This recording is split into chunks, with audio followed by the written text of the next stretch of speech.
Beaucoup de personnes ont peur d'entreprendre ou ne serait-ce que prendre des initiatives parce que dans leur entendement, l'échec fait mal.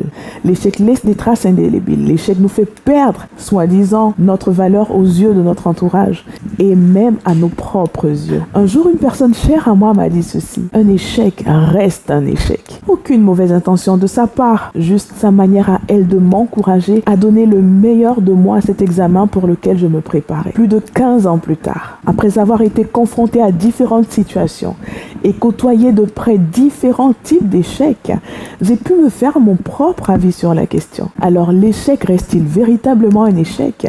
Nous le voyons tout de suite.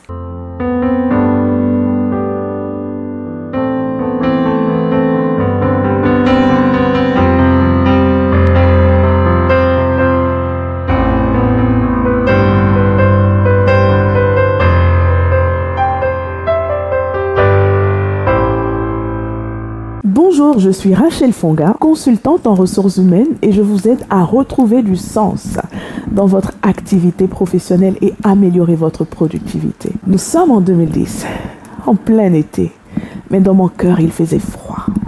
Quel contraste avec la chaleur de cette saison. Et pour cause, le verdict venait de tomber. Je reprenais mon année de licence. Impossible de décrire ce que l'on peut ressentir à ce moment-là si on n'a jamais été confronté à pareille situation. Frustration, colère, dégoût, désespoir, amertume s'entremêlent pour vous faire vous sentir comme l'être le plus misérable de la terre. Plus d'avenir, plus d'espérance. Se relève-t-on après pareil coup dur? Et ces gens autour de vous qui sourient et chantent sans se soucier le moins du monde, du gouffre intérieur dans lequel vous êtes en train de sombrer. Ça fait mal.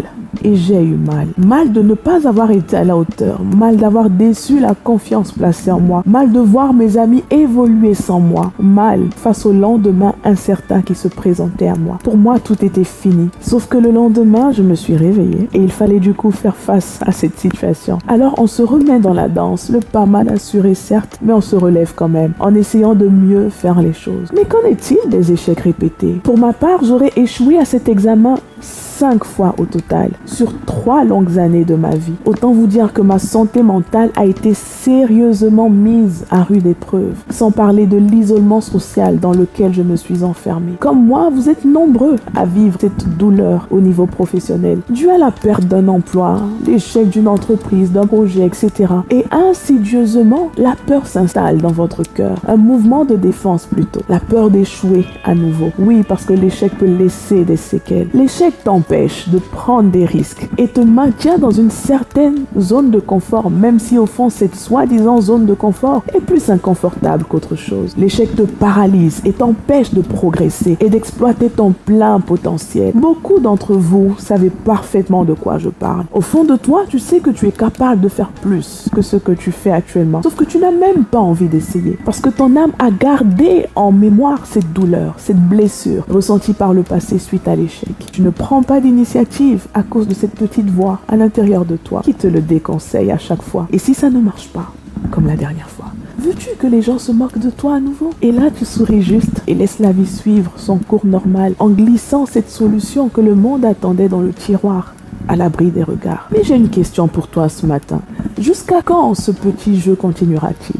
Jusqu'à quand priveras-tu le monde des talents et des aptitudes reçues de ton Créateur? Parce que oui, tout ce que tu as reçu, ce n'est pas d'abord pour toi-même, c'est pour les autres. Et malheureusement, tu n'as pas encore compris que le monde va mal et que tu es en partie responsable. Parce que refusant d'apporter ta pierre à l'édifice à cause de la peur, tu es paralysé par le sentiment de peur et d'insécurité que t'ont laissé toutes les difficultés rencontrées sur le chemin. Un des plus grands rois que le peuple d'Israël a connu, le roi Salomon, a dit ceci: un chien vivant vaut mieux qu'un lion mort. Il y a de l'espérance pour tous ceux qui sont vivants. Tu es en vie malgré tous ces échecs, tant professionnels que personnels. N'est-ce pas déjà là une victoire que tu aies survécu là où d'autres se sont suicidés ou ont sombré dans toutes sortes de travers? Pour ma part, je suis reconnaissante à Dieu pour le chemin parcouru et pour la manière dont il m'a secouru pendant ces temps difficiles. Si je suis là aujourd'hui devant vous, C'est parce qu'il y a bel et bien une vie après l'échec. Et même ce qui peut paraître un échec n'est en fait rien d'autre qu'un moyen de te propulser vers des lendemains plus radieux. J'aimerais partager avec vous maintenant les 9 leçons que j'ai apprises de l'échec. La 9e étant ma préférée. 1. L'échec nous enseigne plus que tous les livres ou les coachs ne le pourraient. Vous savez, parfois on peut te donner tous les bons conseils du monde, mais quand toi-même tu n'as pas expérimenté la douleur qu'il peut y avoir dans certaines situations, tu ne peux pas comprendre. Un peu comme cet enfant à qui on dit de ne pas s'approcher d'une casserole au feu, mais qui insiste à y aller. Une fois qu'il se sera brûlé, il n'aura aucun mal à associer dans son esprit le danger associé à un tel acte.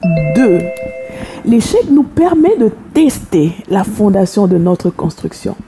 Notre vie est à l'image d'une maison que nous construisons. Les fondations, nous ne les voyons pas toujours, mais lorsque l'on fait face à un tremblement de terre ou une tempête, c'est là que nous réalisons l'importance d'avoir creusé profondément la terre pour placer nos fondations. Lorsque l'on voit le nombre de personnes qui ne se sont pas relevées après un échec, cela nous enseigne sur l'importance de vérifier sur quoi nous bâtissons notre vie. 3. L'échec nous aide à nous remettre en question. L'échec te permet de questionner tes pratiques, tes habitudes, ta manière de faire et de pouvoir les améliorer. Bien vivre son échec, c'est avoir toute la lucidité nécessaire pour faire le point sur sa situation. Qu'est-ce qui a marché? Qu'est-ce qui a été moins bien fait? Et comment aborder les choses par la suite? Il faut parfois être assez honnête pour réaliser que notre échec est juste le résultat d'une mauvaise préparation. L'échec nous donne en effet la possibilité de nous réinventer et de faire les choses autrement. Lorsque nous sommes confrontés à des problèmes récurrents, il devient important de changer notre approche. Einstein disait à ce sujet que la folie, c'est de faire toujours la même chose et de s'attendre à un résultat différent. 4. L'échec te permet de découvrir ta voie. Pour ma part, j'étais en classe de droit et plus j'avançais, plus je me rendais compte que la sphère juridique était trop formaliste pour moi et qu'il serait difficile de vraiment m'y épanouir. Les résultats n'ont fait en quelque sorte que confirmer le mauvais choix d'orientation que j'avais fait. Parfois, tu n'es juste pas au bon endroit. 5. L'échec pose des jalons pour de meilleures opportunités. Parfois, l'échec que nous connaissons en apparence n'est en réalité que la passerelle dont tu as besoin pour atteindre le niveau supérieur. La Bible nous parle du grain de blé qui ne peut pas porter de fruits s'il ne meurt. Mais lorsqu'il meurt, il porte beaucoup de fruits. Avant que cette graine que tu es ne fleurisse, il faut avant tout qu'elle s'enracine à l'abri des regards. On peut penser à ce niveau qu'elle n'existe plus, qu'elle est morte et que tout est perdu pour la graine. Mais on est étonné par la suite de voir la magnifique plante qui est née. 6. L'échec t'apprend la persévérance. La persévérance est la capacité à continuer à travailler dur pour atteindre son objectif, même lorsque les choses deviennent difficiles ou que des obstacles se dressent sur votre chemin. L'échec te permet de découvrir des ressources dont tu disposes, mais que tu ignorais totalement jusque-là. La persévérance est importante pour réussir dans la vie, car elle vous aide à surmonter les défis et à atteindre vos objectifs. 7. L'échec nous apprend l'humilité. Parfois, on a tendance à avoir une confiance démesurée en nous, en nos capacités tant matérielles, financières que sociales, que l'on se croit du coup invincible. Le cœur rempli d'orgueil, nous pensons être maîtres de notre destin. Non, tu as reçu la vie d'un plus grand que toi. Et cette vie d'ailleurs te sera redemandée selon son bon vouloir. L'échec nous démontre du coup que même malgré une excellente préparation, nous ne sommes pas maîtres de nos circonstances. Dieu résiste aux orgueilleux, mais il fait grâce aux humbles. Rappelle-toi de cela. 8. L'échec te donne de mieux savourer la victoire. Lorsque tu échoues, malgré toute la préparation nécessaire au bon fonctionnement de ton projet, tu réalises que dans la vie, rien n'est acquis et qu'il faut davantage travailler dur et surmonter les obstacles pour atteindre ses objectifs. Lorsque tu arrives à dépasser l'échec et atteindre ton objectif, le goût de la victoire ne peut qu'être plus sucré. 9. L'échec t'apprend à faire confiance à Dieu et à être reconnaissant. En situation d'échec, j'ai appris que mes seules capacités ne suffisaient pas et qu'il y avait une force de qui je dépendais. La Bible nous recommande ceci. Confie-toi de tout ton cœur en Yahweh et ne t'appuie pas sur ta propre sagesse. Reconnais-le dans toutes tes voies et c'est lui qui aplanira tes sentiers. Tout n'est que pure grâce. Winston Churchill a dit ceci: le succès n'est pas final, l'échec n'est pas fatal. C'est le courage de continuer qui compte.